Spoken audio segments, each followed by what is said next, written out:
मोहतरम नायना अस्सलाम वेलकम। अम्मी 14 साल की बहुत खूबसूरत कुंवारी लड़की थी, मगर दिखने में कोई 16 साल की लगती थी। आज मैं अपना जिस्म बेचने बाजार जा रही थी। मेरी पहली रात की कीमत हिंदुस्तानी रुपया लाख लगाई गई। एक अमीर आदमी ने मुझे खरीद लिया था। मुझे एक तय खाने में ले गया। वह आदमी कमरे में आया तो मैं उसके पैरों में एक घर में रहने वाली लड़की थी। मेरे घर में मैं बाबा और हम दो बहन भाई थे। मेरा भाई 16 साल का था और मैं 14 साल की थी। मैं बहुत ही खूबसूरत थी, बिल्कुल दूध की तरह चिट्टी सुफेद थी। मैं बाबा हम दोनों बहन भाइयों से बहुत प्यार किया करते थे। मेरे बाबा जान मजदूरी करते। मेरे बाबा जान जो भी कमाते उनसे हमारा घर अच्छे से चल जाता था, हमारा गुजारा हो जाता था। मेरे बाबा जान कहते थे, राबिया तुम इतनी शोक चंचल हो कि तुम्हारी वजह से हमारी जिंदगी में रोशनी आ गई है। हम अपनी जिंदगी में बहुत ज्यादा खुश थे, लेकिन एक दिन बाबा जान का एक्सीडेंट हो गया और बाबा जान हमें छोड़कर इस दुनिया से चले गए थे। किसी तरह से मैंने हम दोनों बहन भाइयों बहनों को संभाला, लेकिन बाबा जान के जाने के बाद मैं भी बीमार रहने लग गई थी। मेरा भाई आमिर भी ज्यादा बड़ा नहीं था, लेकिन वह फिर भी घर से काम के लिए निकल गया। छोटे मोटे काम करके थोड़े बहुत पैसे लाता था, इससे हमारा घर का खर्च चलता था। हम इन्हीं पैसों से गुजारा कर लेते थे। बाबा जान के जाने के बाद मुझे बहुत ज्यादा कमजोर हो गई थी। कुछ दिनों बाद मुझे भी हमें छोड़कर चली गई। हम दोनों भाई बहन यतीम हो गए। मेरी एक खाला थी जो बेवा थी, उसका कोई बच्चा नहीं था। वह अपने घर में बिल्कुल अकेली थी। इन्होंने मुझे अपने पास रख लिया और मेरा भाई आमिर, उसने मुझे समझाया कि तुम खाला के पास रहना, मैं बाहर जा रहा हूँ, मैं ढेर सारा पैसा कमा। मेरा भाई मुझे खाला के पास छोड़कर बाहर निकल गया था। गांव में शहर में ही गांव के पहचान के लोग काम किया करते थे। मेरा भाई आमिर इन्हीं लोगों के पास काम करने के लिए चला गया और मैं खाला के पास रहने लगी। खाला भी अकेली थी, उनके यहाँ भी कोई काम करने वाला नहीं था। मुझे नहीं पता था खाला अपना गुजारा कैसे की करती थी, लेकिन खाला के पास रहते हुए मुझे इतना मालूम हो गया था कि खाला अपना गुजारा बहुत मुश्किल से करती ही। मेरे आने के बाद खाला के खर्चे और भी बढ़ गए थे, खाना भी मुश्किल से हमें मिलता था। एक बात मैंने नोट की थी कि मेरी खाला अक्सर बहुत ज्यादा तैयार होकर घर से बाहर निकलती थी और उनके पास पैसे भी नहीं होते थे, लेकिन जब वह घर आती तो उनके पास पैसे होते थे। मैं पूछती थी कि खाला क्या आप कहीं काम वगैरह करती हैं, तो वह कहती हूँ यही समझ लो कि छोटा मोटा काम करती हूँ और जो पैसे आते हैं इसी से हमारा गुजारा हो जाता है। मैं तो इतनी छोटी थी कि मैं कुछ कर भी नहीं सकती थी। खैर खाला के साथ किसी तरह हमारा वक्त गुजर रहा था। इसी बीच मैंने देखा खाला मुझसे बहुत प्यार करने लगी थी, मेरा बहुत ख्याल करने लगी थी। वह मुझे बहुत ही अच्छी अच्छी चीजें लाकर देती थी और कहती थी तुम खाओगी तभी तो बड़ी रखोगी, तुम्हारी सेहत बनेगी तो तुम और भी ज्यादा खूबसूरत लगने लगी। फिर मैं उनसे कहती खाला मुझे बड़ी दिखने में क्या जरूरत है। खाला कहती बस मैं तुम्हें जो कह रही हूँ वो करो, मैं चाहती हूँ तुम अच्छे से खाओ पियो और इतनी तंदुरुस्त हो जाओ कि बड़ी बड़ी लड़कियों की तरह देखो। और ऐसा ही हुआ। खाला ने मुझे बहुत अच्छी अच्छी चीजें खिलाई पिलाई और मैं 14 साल की उम्र में ही 16 साल की लगने लग गई थी। मेरे जिस्म की बनावट बड़ी लड़कियों की तरह दिखने लगी थी। मुझे देखकर कोई भी नहीं कहता था कि मैं 14 साल की लड़की हूँ। मैं इतनी तंदुरुस्त हो गई थी कि मेरे जिस्म की बनावट ऐसे दिखती थी जैसे कि 16 से 17 साल की लड़की हूँ। मैं खूबसूरत तो बहुत ज्यादा थी, लेकिन जिस्म भरने के बाद मैं और भी ज्यादा निखर गई थी और खूबसूरत दिखने लग गई थी। मुझे नहीं पता मेरी खाला ऐसा क्यों चाहती थी कि मैं बड़ी लड़कियों की तरह डकाम। आहिस्ता आहिस्ता इसी तरह वक्त गुजर रहा था कि तभी एक दिन मैंने खाला को फोन पर किसी से कुछ ऐसी बात करते हुए सुना कि मेरे कदमों तले से जमीन निकल गई थी। मेरी खाला फोन पर किसी को कह रही थी कि पैसे लेकर कब आ रहे हो, मैं पूरे के पूरे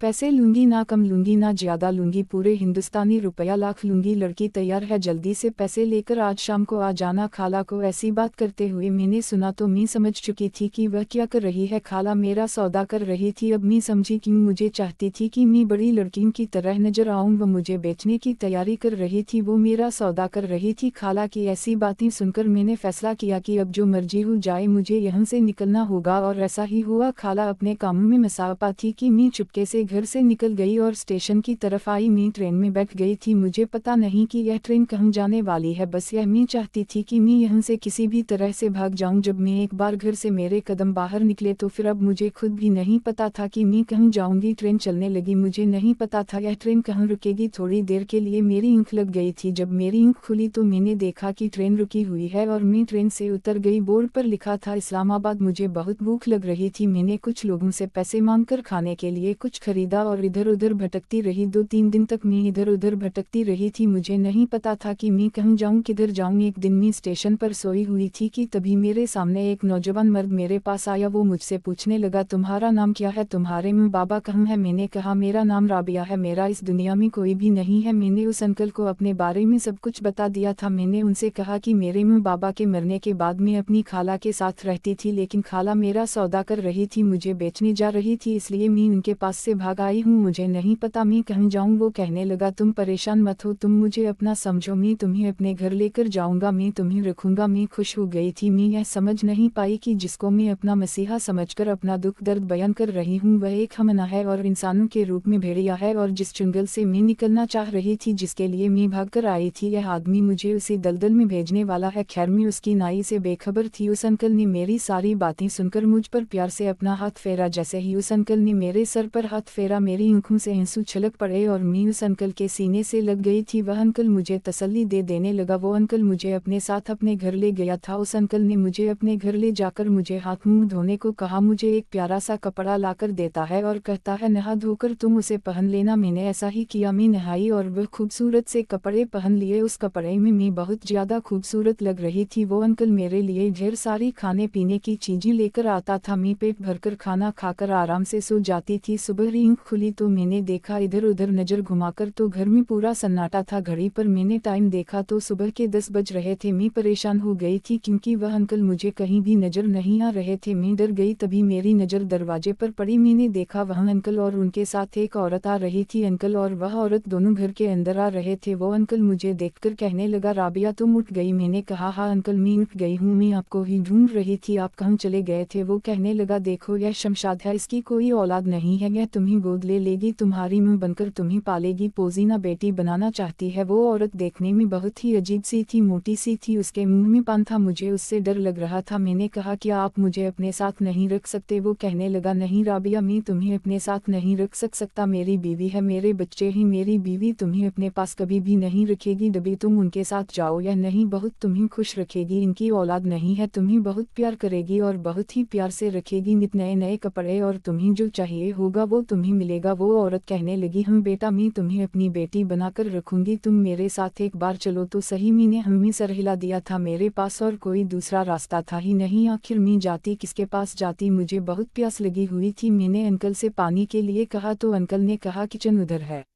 जाओ पानी पी लो। मैं पानी पीने के लिए गई। मैं पानी पीकर जैसे ही किचन से बाहर निकली तभी मेरी कानों में जो आवाज़ आई उसे सुनकर मेरे पैरों तले से जमीन खिसक गई थी। अंकल और वह औरत दोनों एक दूसरे से बातें कर रहे थे। वो औरत उस अंकल से कह रही थी, अरे वाह नजर मीन तू तो इसकी खूबसूरती की जितनी तारीफें कर रहा था यह तो उससे भी ज्यादा खूबसूरत है, तूने मुझे इस बार खुश कर दिया है, मैं तुमसे इस बार बहुत ज्यादा खुश हुई हूँ। मेरे पास हजारों लड़कियां हैं लेकिन इसके जैसी खूबसूरत नहीं है, मैंने तुम्हें अभी हिंदुस्तानी रुपया लाख देती हूँ। वो औरत अपने पर से एक कागज का टुकड़ा निकालती है और उस पर साइन करने लग जाती है और उस आदमी को दे देती है कि कहती है, यह पूरे हिंदुस्तानी रुपया लाख रुपये का चेक है। मैं समझ गई थी कि यह आदमी मुझ पर मेहरबान नहीं था, यह तो अपने मतलब के लिए मुझे स्टेशन से उठाकर लाया था। मैं अपनी खाला के पास से जिसके लिए भागी थी, आखिर मैं इसी दलदल में गिर चुकी थी। मैं उन दोनों की बातें सुनकर भागने ही वाली थी कि बाहर गाड़ी खड़ी थी और 2 मर्द थे। उन दोनों मर्दों ने मुझे पकड़कर गाड़ी में बिठा दिया और वह औरत भी गाड़ी में आकर बैठ गई थी और मुझे भीड़भाड़ वाले इलाके में ले गई थी। यह जगह बहुत ही ज्यादा गंदी थी, लड़कियां बहुत ही अजीब अजीब से कपड़े पहनकर दरवाजे के बाहर खड़ी हुई थी और मर्दों को बाहर से अजीब अजीब से गंदे इशारे कर रही थी। मैं वह सब देखकर हैरान हो गई। वो औरत मुझे गाड़ी से घसीटते हुए उतारने लगी। मैंने कहा, मुझे छोड़ दो, मुझे जाने दो, लेकिन वह मुझे नहीं छोड़ती। मुझे घसीटते हुए एक कमरे में ले गई थी और एक एक लड़की को आवाज देने लगी जिसका नाम सुरैया था। वह औरत कहने लगी, सुरैया इस लड़की पर पूरी नजर रखना, इस लड़की की जिम्मेदारी तुम्हारी है, तुम इसके खाने पीने का हर चीज का ध्यान रखोगी। इतना कहकर वह चली गई थी। मैं अपनी किस्मत पर फूट फूट कर रोने लग गई। वो लड़की जिसका नाम सुरैया था वह कहने लगी, रोना धोना बंद कर दो, रोने से कोई फायदा नहीं है क्योंकि यहाँ एक बार जो आता है वह यहीं का होकर रह जाता है, यहाँ से निकलने का कोई रास्ता नहीं है। मैं इस पर गुस्सा करने लगी। उसने कहा, गुस्सा करने से कोई फायदा नहीं है, तुम गुस्सा करके खुद को ही नुकसान पाओगी। अगर तुम यहाँ से भागने की कोशिश की तो तुम्हें जान से मार दिया जाएगा। अगर जिंदगी चाहती हो तो यहाँ पर जो जैसा कहेगा वैसा ही करना होगा। वैसे तुम्हारा नाम क्या है? मैंने कहा मेरा नाम राबिया है। उसे वो कहने लगी तुम तो बहुत ही खूबसूरत हो और ये खूबसूरती ही तुम्हारी जिंदगी का शौक बन जाएगा। वो मुझसे पूछने लगी तुम्हारी उम्र कितनी है? मैंने कहा मेरी उम्र सिर्फ 14 साल है। वो कहने लगी पर तुम तो 14 साल की नहीं लगती, तुमको काफ़ी बड़ी लगती हो, तुम्हारा बदन देखकर कोई नहीं कहेगा कि तुम इतनी छोटी हो। मैंने उससे कहा कि अब मुझे कोई फ़र्क नहीं पड़ता मेरी उम्र कितनी है, मैं छोटी दिखती हूँ या बड़ी दिखती हूँ, किस्मत मुझे जहाँ लेकर आई है समझ जाओ, ज़रूर से ज़्यादा बड़ी हो गई हूँ। जिसको मैं अपना मसीहा समझ रही थी उसने मुझे व्यापार में जिस्म फरोशी के बाज़ार में बेच दिया है। सरिया मेरे लिए खाना लाई और मुझे खाना खाने को कह रही थी। मैंने खाने को फेंक दिया और मुंह मोड़कर एक कोने में जाकर बैठ गई थी। तभी अचानक से शमशाद माई आती है। वह कहने लगी यह जिस्म फरोशी का अड्डा है, यहाँ पर नए नए लोग आते हैं और लड़कियों के साथ कमरे में बंद हो जाते हैं और फिर वह जो कुछ भी उनके साथ करते हैं ऐसा ही अब तुम्हारे साथ भी होगा। ज़्यादा नखरे करने की ज़रूरत नहीं है, ज़्यादा नाटक ड्रामे करने की भी ज़रूरत नहीं है और ज़्यादा चीखने चिल्लाने की भी ज़रूरत नहीं है। यहाँ के माहौल को अपनी ज़िंदगी में उतार लो और यहाँ के माहौल में रंग जाओ। तुम्हारी नथ उठावाई की रस्म जल्द ही होगी। जैसे ही कोई अच्छा सा गाहक तुम्हारे लिए मिलेगा तैयार रहना, तब तक तुम 1 दिन या 2 दिन आराम से आज़ाद रह सकती हो। खाओ पियो इश करो, कोई मसला मसाइल नहीं और यहाँ से भाग जाने की अगर ज़रा सी भी जुर्रत या हिम्मत की तो यह जो लोग देख रही हो आसपास में जो बदमाश गार्ड खड़े हैं वह टांग पर टांग रखकर, मुझे कुछ भी समझ में नहीं आ रहा था यह मेरे साथ क्या हो गया है। खैर मेरे नथ उतरवाए का वक्त भी आने वाला था। हर दिन यहाँ पर गाहक आते थे और उन सभी को मुझे दिखाया जाता था, लेकिन मेरी कीमत उस औरत ने इतनी लगाई थी कि अब तक जितने भी आए थे वो लोग इतनी कीमत नहीं दे पा रहे थे, इसलिए मुझे अभी तक किसी ने हाथ नहीं लगाया था। लगभग इसी तरह वक्त गुजर रहा था। इसी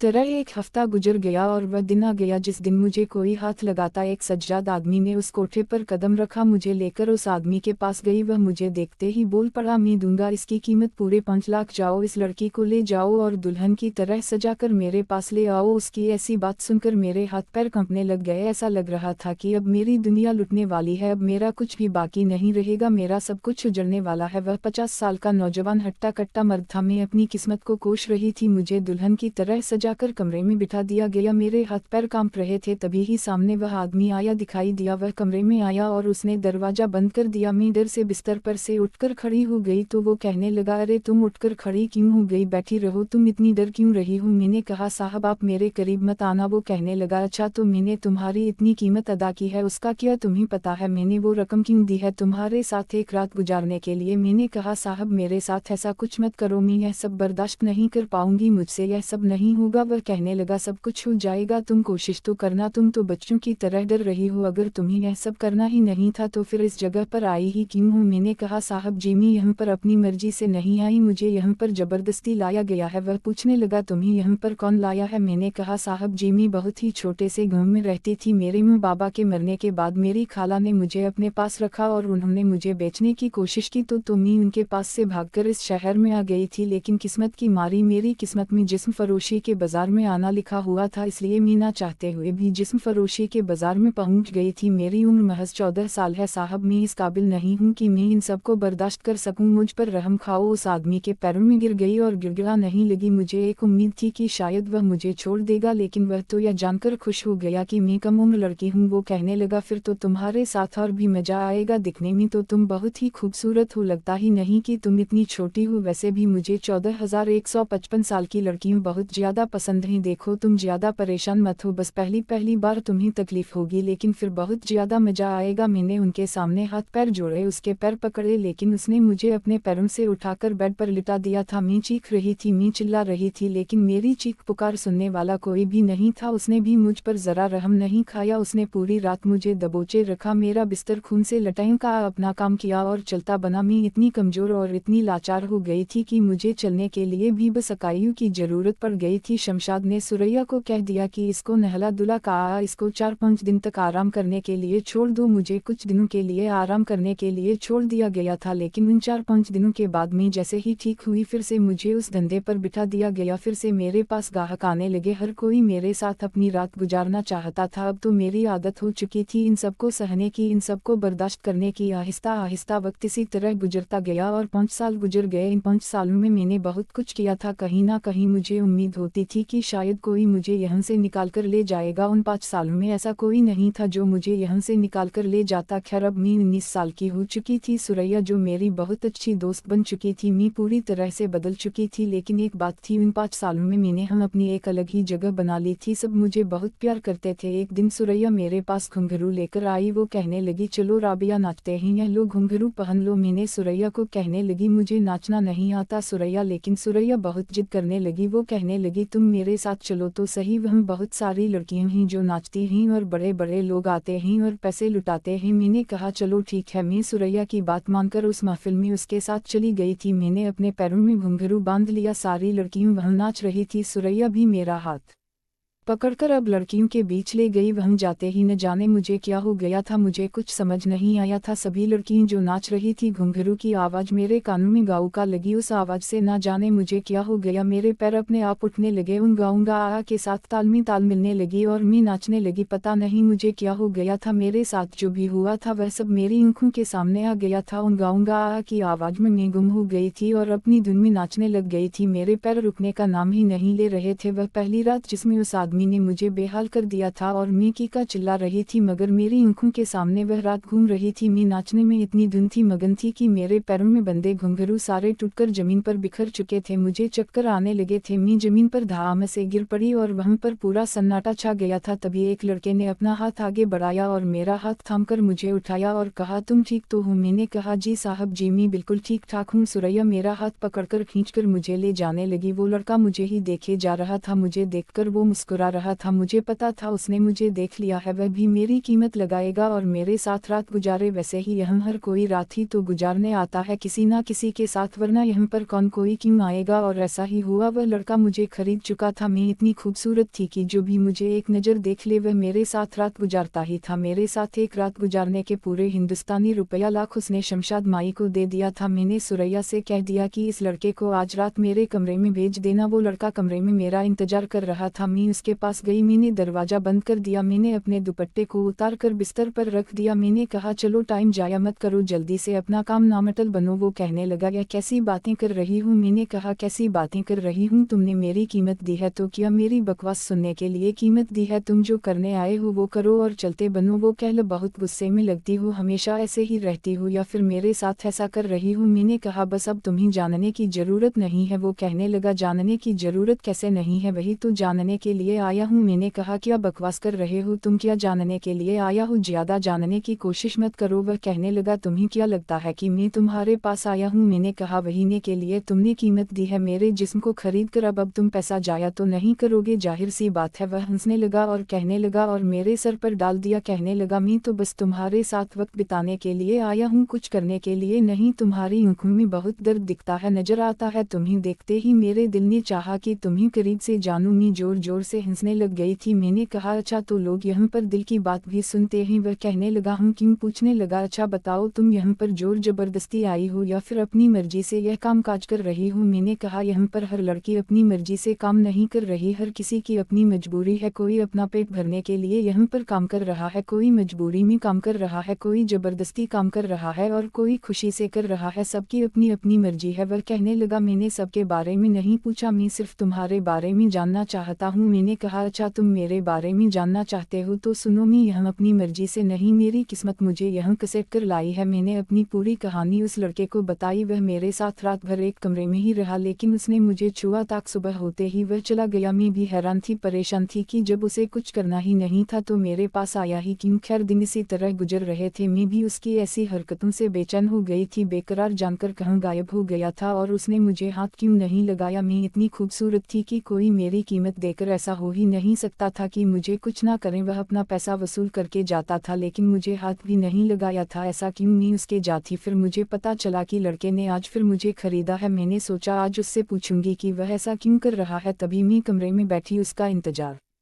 कर रही थी वह कमरे में आया और उसने दरवाज़ा बंद कर दिया और धीरे धीरे से मेरे करीब आने लगा। मैंने कहा अच्छा तो उस दिन कुछ करने का मन नहीं था, आज पूरा मन बनाकर आए हो? वो कहने लगा हाँ हाँ आज मन कर रहा है। धीरे धीरे वह मेरे बहुत करीब आ चुका था, उसकी गरम गरम सांसें मेरे कानों के पास आ रही थी। वो कहने लगा क्या मैं तुम्हारी गोद में सर रखकर सो सकता हूँ? क्यों, तुम्हें पूछने की जरूरत नहीं है, आखिर तुमने मेरी कीमत अभी। उस अपनी उंगली रख दी और कहने लगा अब बस भी करो, तुम्हें बस कीमत दिखाई देती है, मेरी आंखों में तुम्हारे लिए कुछ दिखाई नहीं देता। मैं तुम्हारे पास क्यों आया हूँ, किस लिए आया हूँ? मैं बिल्कुल खामोश हो गई, चुप कर गई थी और आगे जो उसने बात कही उसे सुनकर मेरे होशो हवास उड़ थे। उसने अपनी मोहब्बत का इजहार किया। वह कहने लगा राबिया मैं तुमसे बहुत प्यार करता हूँ और तुमसे शादी भी करना चाहता हूँ। उसने इस तरह से मोहब्बत का इजहार किया तो मैंने भी हाँ कह दिया। कहीं ना कहीं वह भी मेरे दिल में अपना घर बना चुका था, क्योंकि ऐसा आज तक नहीं हुआ था कि कोई मेरे साथ एक कमरे में हो और मुझे। खैर वह कहने लगा अगर तुम मेरा साथ दो तो मैं तुम्हें यहाँ से निकलवाना चाहता हूँ। मैंने कहा मुझे यहाँ से निकालना बड़ा ही मुश्किल काम है, मैंने अगर यहाँ से बाहर रखा तो तू होना बड़े बड़े बदमाश गटा है। वो कहने लगा तो मैं तुम्हें यहाँ से निकाल लूंगा। मैंने कहा ठीक है। इतना कह रहे कहकर वो मेरे पास चला गया था। एक हफ्ता गुजर गया लेकिन उसकी कोई खैर खबर नहीं थी। तभी एक दिन अचानक मैं अपने कमरे में बैठी हुई थी कि चारों तरफ शोर आने लगा कि मैंने बाहर निकल कर देखा तो चारों तरफ पुलिस की भीड़ जमा हुई थी। मैं घबरा गई पर उनको पुलिस वालों के साथ में उस लड़के को भी देखा जिसका नाम इरफान था। उसने मुझे इशारे से बता दिया कि इन पुलिस वालों को वो लेकर आया है। वो मेरे पास और कहने लगा इन पुलिस वालों को मैं लेकर आया हूँ। मैंने कहा इरफान तुमने ऐसा क्यों किया, तुम्हें ऐसा नहीं करना चाहिए था। तुम तो कह रहे थे कि मुझे यहाँ से निकाल कर ले जाओगे, लेकिन तुमने तो यहाँ का सारा मामला ही खराब कर दिया है, पुलिस वाले सबको गिरफ्तार कर लेंगे। इरफान कहने लगा राबिया तुम परेशान मत हो, मैंने उन पुलिस वालों को बता दिया है कि यहाँ पर बहुत सारी लड़कियाँ हैं जो जोर जबरदस्ती, ऐसा है तो उन संगीत तुमसे तो अपनी वालों के सामने बता देना। मैंने कहा ठीक है। इरफान मेरा हाथ पकड़कर उन पुलिस वालों के सामने लेकर चला गया था। पुलिस वाले कने यही सा जाना चाहते हो? हाँ सर, उनका नाम आप इससे पूछना है। अयाना को कहा तुम इसे इस जगह से निकाल कर उसी जगह बेच तो नहीं दोगे, तुम उससे शादी करोगे ना? अयाना कने लगा करता हूँ और उससे शादी भी करना चाहता हूँ। पुलिस वालों ने जब मुझसे पूछा तो मैंने भी अपनी सारी कहानी तक पुलिस वालों को बता दी थी। मैंने कहा कि मैं भी अयाना करने के लिए तैयार के सामने लिया था, भी मेरे लिए बहुत खुश। वहाँ पर काफ़ी ऐसी जो काम कर अपनी खुशी से काम कर रही थी और काफ़ी सारी ऐसी लड़ जो यहाँ पर उन लड़कियों सीना कर उन छोड़ चाहती तो यहाँ पर और जाना तो यहाँ से आज़ाद होकर जा सकती। थाम दिया इरफान के साथ पूरी तरह से आज़ाद हूँ। मैंने अयाना के साथ अपनी ज़िंदगी की नई शुरुआत की। इरफान कभी इस दुनिया में कोई नहीं था, हम दोनों अपनी ज़िंदगी हंसी खुशी से गुजार रहे थे। अपने एक दोस्त से मैंने कहा ठीक है मेरा नाम राबिया है, मुझे रूबी कहकर पुकारा करो। इरफान ने मुझे सीने से लगा लिया। पहले बात में तुम्हें किसी से मिलवाना चाहता हूँ, मेरा जिगरी दोस्त है जिसे मैं तुमसे, वो भी है, उसका भी उस कोई बस एक बहन थी लेकिन उसका भी कोई अता बता नहीं है। वह बेचारा भी किस्मत का मारा है, अपनी बहन को उसने कहीं कहीं नहीं ढूंढा लेकिन वो भी नहीं। मैंने कहा अच्छा कोई बात नहीं, आप अपने दोस्त को घर पर बुला लो और देखना मैं अल्लाह ताला से दुआ करूंगी कि उसकी बहन जल्द से जल्द उसे मिल जाए। 10 दिन इरफान जब अपने दोस्त के साथ घर पर आया तो मैं उस इंसान को हैरान परेशान रह गई थी, क्योंकि यह कोई और नहीं मेरा अपना सगा भाई था। मेरा अपना भाई तो शहर गया हुआ था। मेरे भाई ने भी मुझे देखकर सीने से लगा लिया। हम दोनों बहन भाई फूट फूट करार रोने लग गए थे। उसने मैंने तुम्हें कहीं कहीं नहीं ढूंढा, मैंने ला से कितनी लड़ाई की झगड़े किए लेकिन उसने तुम्हारे कुछ भी, तुम कहाँ थी, किस हाल में थी? मैंने अपने भाई से सच बता दिया। मेरा भाई अपने आप को कोसने लगा। वह कहने लगा तुम्हें छोड़कर जाना ही